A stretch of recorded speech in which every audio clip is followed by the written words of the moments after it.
Good day, my friend. This is Kevin from Aprint.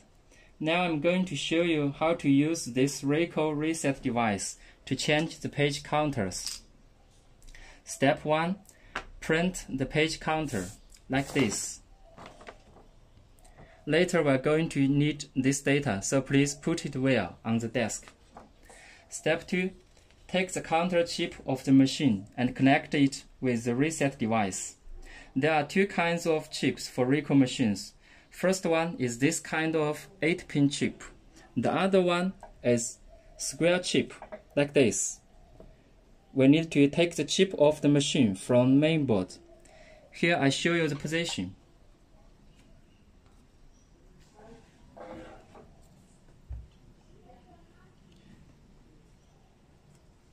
Okay, this reset device is specially designed to be compatible with both kinds of chips. Let me show you. If you have this square chip in your machine, you can connect it with the port on the right side.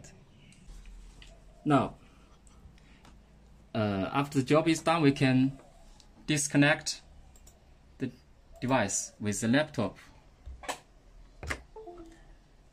Take off the 8-pin chip.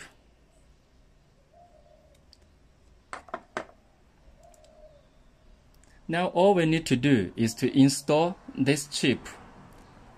Install this chip on the mainboard here.